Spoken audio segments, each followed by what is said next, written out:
अपने पसंदीदा शो के फुल एपिसोड देखने के लिए अभी डाउनलोड करें दंगल प्ले ऐप।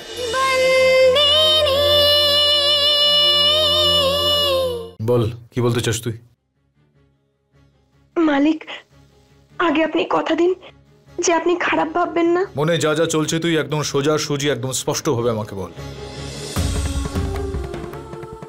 মালিক, আমি চাই যে খেমি দিদি আর হিতেন দাদার বিয়েটা হয়ে যাক। তুই বুঝতে পারছিস তুই কি বলছিস আমাকে? মালিক, আমি শুধু এটুকু বলছি যে দুজন ভালোবাসার মানুষকে আলাদা করার মতো পাপ আমি করতে চাই না। আপনার সাথে আমি বিয়ে করে ওই বাড়ির বউ হয়েছি ঠিকই, কিন্তু আমাদের মধ্যে স্বামী স্ত্রীর সম্পর্ক কখনো তৈরি হয়নি।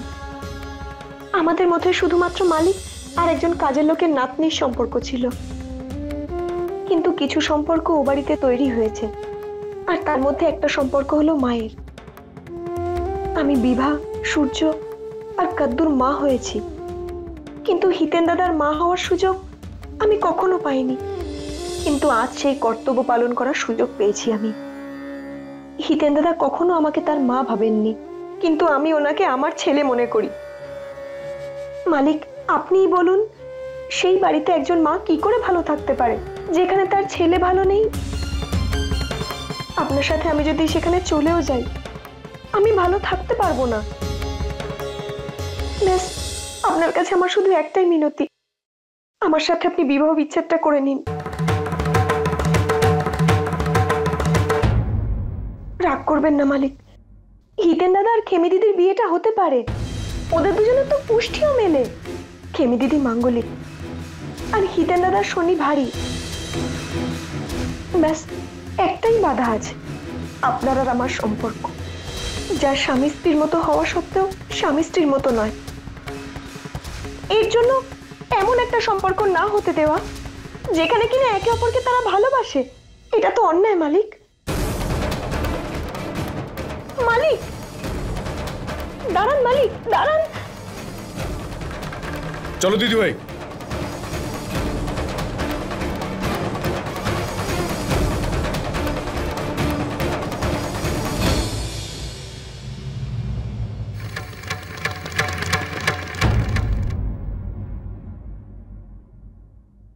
কি হয়েছে সন্তু? এক্ষুনি তো মালিক বিবাহ বিচ্ছেদের কাগজ ছিঁড়ে ফেললো, আর তুই এমন কি বললি যাতে মালিক এরকম রাগারাগি করে চলে গেল? দাদু, আমি মালিককে ও বাড়ি যাব না বলে দিয়েছি। আমি শুধু এটুকু চাই যে খেমি দিদি আর হিতেন দাদার বিয়েটা হয়ে যাক। তাই আমি মালিককে বলে দিয়েছি উনি যেন আমার সাথে বিবাহ বিচ্ছেদ করে নেন। এটা তুই কি করলি মা সন্তু? আমি এখন বুঝতে পারছি না যে আমি কি করব। আমার দুই নাতনি একে অন্যের সুখের জন্য নিজেদের জীবন শেষ করে দিল। তোদের দুজনেরই কি মাথা খারাপ হয়ে গেছে?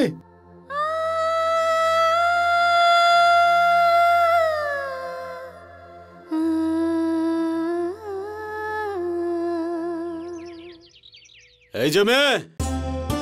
হ্যাঁ কাকা। এই খাবারটা এখনো খাওনি কেন? চলে এসো, ছেড়ে দাও এদের। এসো এসো। আরে কৃষকেরা পরিশ্রম করে, ঘাম ঝরায় দুমুঠো অন্যের জন্য। পরিশ্রম করার জন্য কি দরকার হয়? শক্তি। আর সেই শক্তি তুমি কখন পাবে? যখন খাবার খাবে, যেটা তুমি এখনো খাওনি। চলো।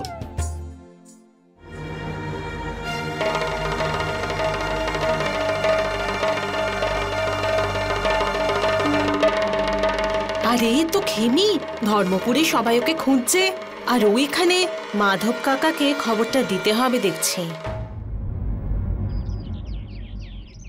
আচ্ছা মা, একটা কথা বলো, তোমার গ্রাম কোথায়? আমি ধর্মপুরের কাকা। ধর্মরাজ মাহিয়া বংশের গ্রাম থেকে? উনি আমার বোনের স্বামী।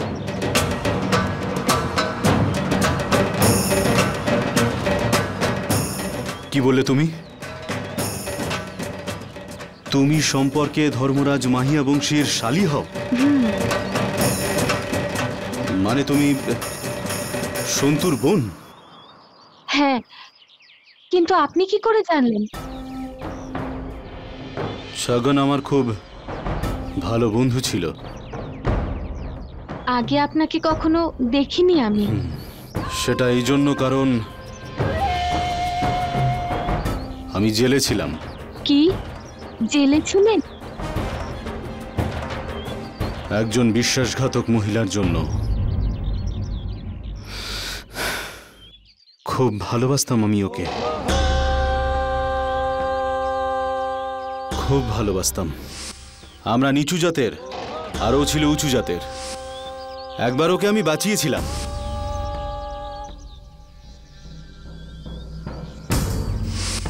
সেই কারণে একে অপরকে ভালোবেসে ফেলি, কিন্তু আমাদের জাতপাত আর আভিজাত্যের এতটাই পার্থক্য ছিল যে আমাদের সম্পর্ক হওয়া অসম্ভব ছিল। তারপরে আমরা ওটাই করলাম, ওই কি যেন বলে, গন্ধর্ব মতে বিয়ে। মন্দিরে গিয়ে বিয়ে করেছি ভগবানকে সাক্ষী রেখে, ব্যাস। তারপরে জানতে পারি যে ও আমার সন্তানের মা হতে চলেছে।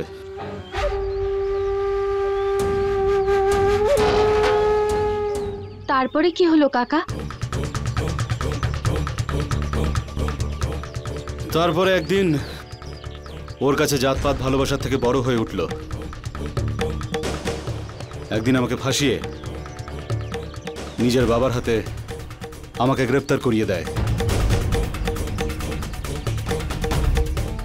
ওর বাবা মানে আমার শ্বশুর জামখাম্বাড়িয়ার অনেক বড় সুবেদার ছিল। ধরে নিল আমাকে। তারপর 14 বছরের জেল। জেল কেন? আর দেখো, ওই মেয়েটা নিজের বাবা আর দাদাকে বলেও নি যে আমাদের মধ্যে বিয়ে হয়েছিল, আর এটাও বলেনি যে ওর গর্ভে আমার সন্তান রয়েছে। আর আপনার সন্তান? ওকে কেড়ে নিয়ে এসেছিলাম আমি। একবার জেল থেকে পালিয়েছিলাম আমি। ওকে চুরি করে নিয়ে গেছিলাম। কিন্তু আপনার বাড়িতে আপনাকে ছাড়া তো আর কাউকে আমি দেখলাম না। কোথায় আপনার সন্তান? ওকেই তো খুঁজছি আমি, যে আমার সন্তান কোথায়। আর এই রহস্যটা তোমার বাবা মার সাথেই শেষ হয়ে গেছে। কি আমার মা বাবা এই সব কিছু জানতো? জেল থেকে পালানোর পর আমি নিজের সন্তানকে রেবা আর ছগনের কাছেই দিয়ে এসেছিলাম। একমাত্র ওরাই জানতো আমার ছেলে কোথায়। কিন্তু আমার ছেলেকে নিয়ে আসার আগেই ওই সুবেদার আমাকে ধরে ফেলে। তারপর সোজা আবার জেলে 14 বছর। জেল থেকে ছাড়া পাওয়ার পরেই সবার আগে তোমার দাদুর সাথে দেখা করেছিলাম, কিন্তু উনিও কিছু জানেন না। ওখানেই তোমার বোন সন্তুর সাথে দেখা হয়। 14 বছরে অনেক কিছু হারিয়ে ফেলেছি আমি, অনেক কিছু। নিজের যৌবন, নিজের ভালোবাসা, সব থেকে ভালো বন্ধুকে, আমার সন্তান। আর সেই মেয়েটা যাকে আপনি বিয়ে করেছিলেন? ওই মেয়েটা তোমার বোনের বাড়িতেই রয়েছে। কি আমার বোনের বাড়িতে? আর ওর নাম তরুলতা মাহিয়া বংশী।